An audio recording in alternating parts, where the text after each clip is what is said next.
भगवान राम को क्यों कहते हैं भारत की आत्मा? प्रभु श्री राम के जीवन के 12 रोचक तथ्य। राम यह शब्द दिखने में जितना सुंदर है उससे कहीं अधिक महत्वपूर्ण है इसका उच्चारण। राम कहने मात्र से शरीर और मन में अलग ही तरह की प्रतिक्रिया होती है जो हमें आत्मिक शांति देती है। हिंदू धर्म के 4 आधार स्तंभों में से एक है प्रभु श्री राम। भगवान श्री राम ने एक आदर्श चरित्र प्रस्तुत कर समाज को एक सूत्र में बांधा था। कहा जाता है कि भारत की आत्मा है प्रभु श्री राम। आइए जानते हैं भगवान श्री राम के बारे में 12 रोचक तथ्य। नंबर 1, भगवान राम एक ऐतिहासिक महापुरुष थे और इसके पर्याप्त प्रमाण हैं। शोधानुसार पता चलता है कि भगवान राम का जन्म 5114 ईस्वी पूर्व हुआ था। चैत्र मास की नवमी को राम नवमी के रूप में मनाया जाता है। उपरोक्त जन्म का समय श्री राम की वंश परंपरा और उनकी पीढ़ियों से भी सिद्ध होता है। अयोध्या के इतिहास और अयोध्या की वंशावली से भी यह सिद्ध होता है। नंबर 2, वह विश्वत मनु के 10 पुत्र थे। उनमें से एक इक्ष्वाकु के कुल में रघु हुए, रघु के कुल में राम हुए, राम के पुत्र कुश हुए, कुश की 50वीं पीढ़ी में शल्य हुए जो महाभारत के काल में कौरवों की ओर से लड़े थे। शल्य की 50वीं पीढ़ी में सिद्धार्थ हुए जो शाक्य पुत्र शुद्धोधन के बेटे थे। इन्हीं का नाम आगे चलकर गौतम बुद्ध हुआ। यह नेपाल के लुम्बिनी में रहते थे। सिद्धार्थ के बाद राहुल, प्रसेनजित, क्षुद्रक, कुलक, सुरथ, सुमित्र हुए। जयपुर राजघराने की महारानी पद्मिनी और उनके परिवार के लोग ये दावा करते हैं कि वो राम के पुत्र कुश के वंशज हैं। महारानी पद्मिनी ने एक अंग्रेजी चैनल में कहा था कि उनके पति भवानी सिंह कुश के 309वें वंशज थे। नंबर 3, आपको यह जानकर आश्चर्य होगा कि रामायण काल के 3 लोग आज भी जिंदा हैं। इनका नाम है हनुमान, जामवंत और विभीषण। इनके काल के पूर्व के 2 लोग भी आज तक जिंदा हैं। उनके नाम हैं विरोचन पुत्र महाबली और जमदग्नि के पुत्र परशुराम। नंबर 4, 14 वर्ष के वनवास में से अंतिम 2 वर्ष प्रभु श्री राम दंडकारण्य के वन से निकलकर सीता माता की खोज में देश के अन्य जंगलों में भ्रमण करने लगे और वहां उनका सामना देश की अन्य कई जातियों और वनवासियों से हुआ। उन्होंने कई जातियों को इकट्ठा करके एक सेना का गठन किया और वे लंका की ओर चल पड़े। श्री राम की सेना ने रामेश्वरम की ओर कूच किया। महाकाव्य रामायण के अनुसार भगवान श्री राम ने लंका पर चढ़ाई करने से पहले यहाँ भगवान शिव की पूजा की थी। रामेश्वरम का ज्योतिर्लिंग श्री राम द्वारा स्थापित शिवलिंग है। इसके बाद प्रभु श्री राम ने नल और नील के माध्यम से विश्व का पहला सेतु बनवाया था और वह भी समुद्र के ऊपर। आज उसे राम सेतु कहते हैं, जबकि श्री राम ने इस सेतु का नाम नल सेतु रखा था। नंबर 5, प्रभु श्री राम पर वैसे तो कई ग्रंथ लिखे गए हैं, लेकिन वाल्मीकि कृत रामायण ही प्रमाणिक ग्रंथ माना जाता है। यह मूल संस्कृत भाषा में लिखा गया है। तमिल भाषा में कम्बन रामायण, असम भाषा में असमी रामायण, उड़िया में विलंका रामायण, कन्नड़ में पंप रामायण, कश्मीर में कश्मीरी रामायण, बंगाली में रामायण पंचाली, मराठी में भावार्थ रामायण आदि। भारतीय भाषाओं में प्राचीन काल में ही रामायण लिखी गई। मुगल काल में गोस्वामी तुलसीदास जी ने अवधी भाषा में रामचरित मानस लिखी, जो कि हिंदी भाषा और उससे जुड़े राज्यों में भी प्रचलित है। इसके अलावा भी अन्य कई देशों में वहाँ की भाषा में रामायण लिखी गई है। नंबर 6, जाने माने इतिहासकार और पुरातत्वशास्त्री अनुसंधानकर्ता डॉक्टर राम अवतार ने श्री राम और सीता जी के जीवन की घटनाओं से जुड़े ऐसे 200 से भी अधिक स्थानों का पता लगाया है, जहां आज भी तत्संबंधी स्मारक स्थल विद्यमान हैं, जहां श्री राम और सीता जी रुके या रहे थे। वहाँ के स्मारकों, भित्ति चित्रों, गुफाओं आदि स्थानों के समय काल की जांच पड़ताल वैज्ञानिक तरीकों से की। इन स्थानों में से प्रमुख के नाम हैं सरयू और तमसा नदी के पास के स्थान, प्रयागराज के पास श्रृंगवेरपुर तीर्थ, सिंगरौर के में गंगा पार कुरई गांव, प्रयागराज, चित्रकूट, सतना, दंडकारण्य के कई अन्य, पंचवटी, नासिक, सर्वतीर्थ, पर्णशाला, तुंगभद्रा, सबरी का आश्रम, ऋषणमूर्ख पर्वत, कोडिकरई, रामेश्वरम, धनुषकोडी, राम सेतु और नुआरा एलिया पर्वत श्रृंखला। नंबर 7, वाल्मीकि ने रामायण की संरचना श्री राम के राज्याभिषेक के बाद 5075 ईसा पूर्व के आसपास की होगी। श्रुति स्मृति की प्रथा के माध्यम से पीढ़ी दर पीढ़ी प्रचलित रहने के बाद वर्ष 1000 ईसा पूर्व के आसपास इसको लिखित रूप दिया गया होगा। इस निष्कर्ष के बहुत से प्रमाण मिलते हैं। नंबर 8, प्रभु श्री राम के काल में नदी में नाव और पोत चलते थे। इसी काल में कुछ लोगों के पास विमान भी होते थे, जिसमें 4 से 6 लोग बैठकर यात्रा कर सकते थे। रामायण के अनुसार रावण के पास वायुयानों के साथ ही कई समुद्री जलपोत भी थे। रामायण काल में शतरंज खेला जाता था। इस खेल का आविष्कार लंका के राजा रावण की रानी मंदोदरी ने किया था। तब इसे चतुरंग कहा जाता था। यह भी कहा जाता है कि श्री राम के काल में पतंग भी उड़ाई जाती थी। श्री राम और रावण युद्ध केवल धनुष बाण और गदा भाला जैसे अस्त्रों तक सीमित नहीं था।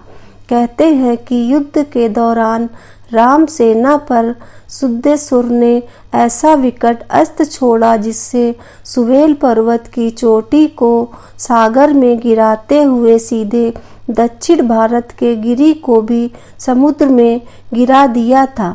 सद्दासुर का अंत करने के लिए बिजली के आविष्कारक मुनि अगस्त ने सद्दासुर के ऊपर ब्रह्मास्त्र छुड़वाया था, जिससे सद्दासुर और अनेक सैनिक तो मारे ही गए, लंका के शिव मंदिर भी विस्फोट के साथ ढहकर समुद्र में गिर गए थे।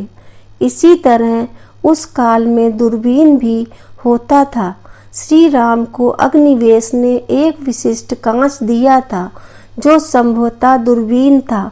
इसी दूरबीन से राम ने लंका के द्वार पर लगे दारूपंत अस्त्र को देखा और पेछेपास्त छोड़कर नष्ट कर दिया था। राम और रावण की सेनाओं के पास भुसुंडियां अर्थात बंदूकें थीं। कुछ सैनिकों के पास स्वचालित भुसुंडियां भी थीं।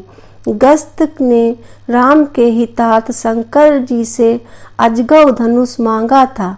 इसके अलावा दूरभाष की तरह उस युग में दूर नियंत्रण यंत्र भी था, जिसे मधुमक्खी कहा जाता था। विभीषण को लंका से निष्कासित कर दिया था। तब वह लंका से प्रयाण करते समय मधुमक्खी और दर्पण यंत्रों के अलावा अपने 4 विश्वसनीय मंत्री अनलपनस और संपाति और प्रभाती को भी राम की शरण में ले गया था।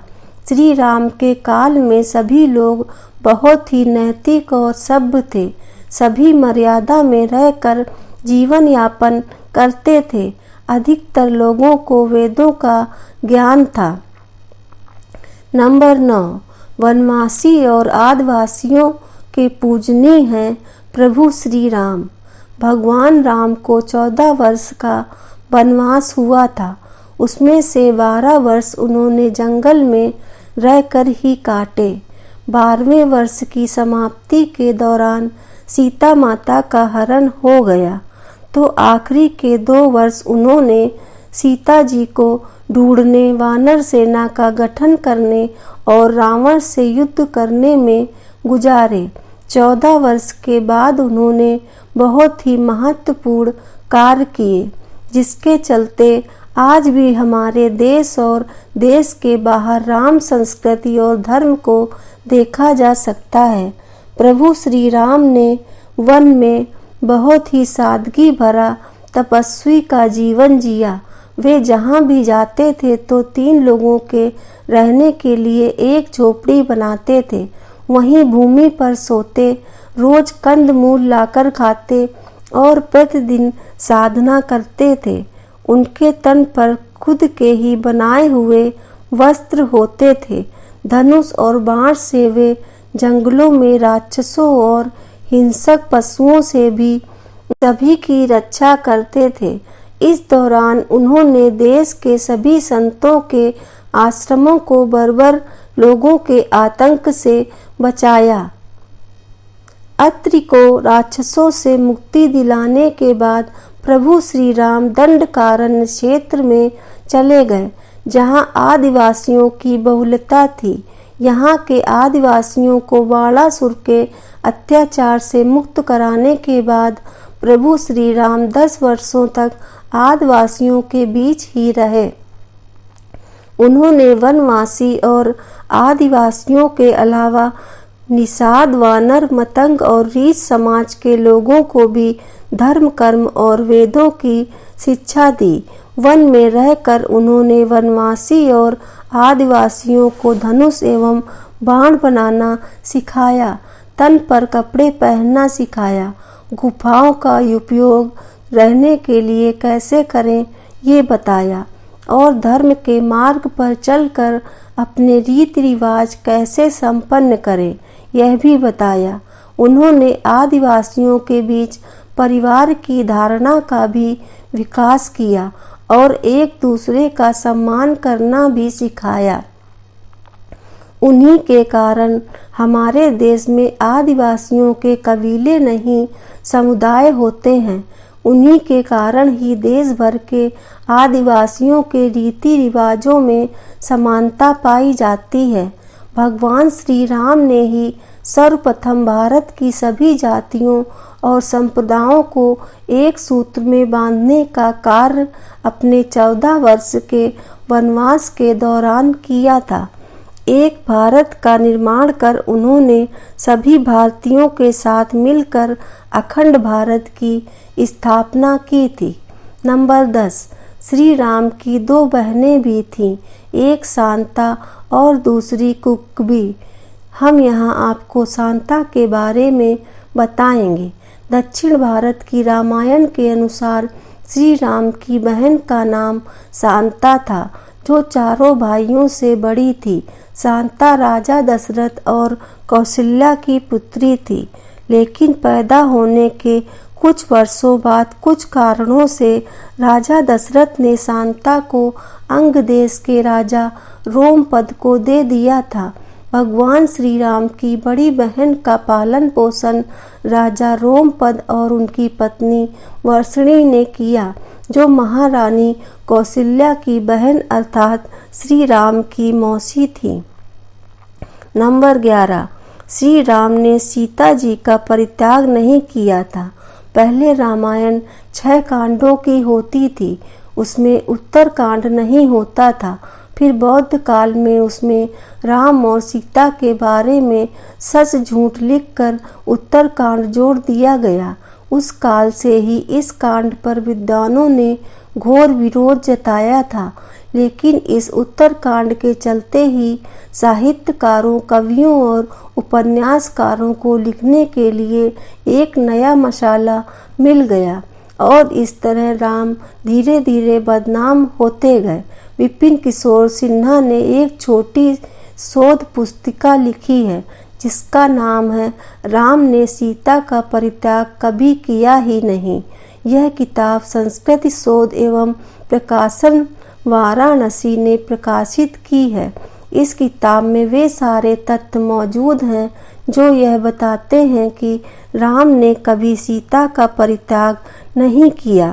राम कथा पर सबसे प्रामाणिक शोध करने वाले फादर कामिक बुल्के का स्पष्ट मत है कि वाल्मीकि रामायण का उत्तरकांड मूल रामायण के बहुत बाद की पूर्णता प्रक्षिप्त रचना है।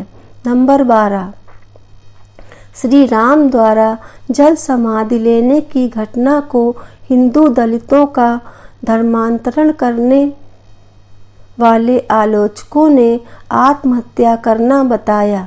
मध्यकाल में ऐसे बहुत से साधु हुए हैं जिन्होंने जीवित रहते हुए सभी के सामने धीरे धीरे देह छोड़ी और फिर उनकी समाधि बनाई गई।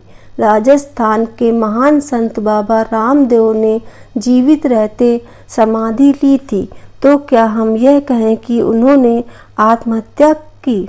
दरअसल अयोध्या आगमन के बाद श्री राम ने कई वर्षों तक अयोध्या का राजपाट संभाला और इसके बाद गुरु वशिष्ठ व ब्रह्मा ने उनको संसार से मुक्त हो जाने का आदेश दिया। एक घटना के बाद उन्होंने जल समाधि ले ली थी।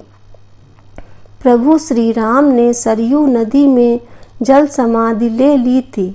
अश्विन पूर्णिमा के दिन मर्यादा पुरुषोत्तम राम ने अयोध्या से सटे फैजाबाद शहर के सरयू नदी के किनारे जल समाधि लेकर महाप्रयाण किया था। श्री राम ने सभी की उपस्थिति में ब्रह्म मुहूर्त में सरयू नदी की ओर प्रयाण किया। उनके पीछे थे उनके परिवार के सदस्य भरत, शत्रुघ्न, उर्मिला, मांडवी और सुकृति। ओम का उच्चारण करते हुए वे सरयू के जल में एक एक पग आगे बढ़ते गए और जल उनके हृदय और अधरों को छूता हुआ सिर के ऊपर चढ़ गया। जय श्री राम। दोस्तों, आपको ये जानकारी कैसी लगी कृपया कमेंट करके ज़रूर बताएं और ऐसी ही कहानियों एवं जानकारियों को जानने के लिए हमारे चैनल को सब्सक्राइब ज़रूर करें। धन्यवाद।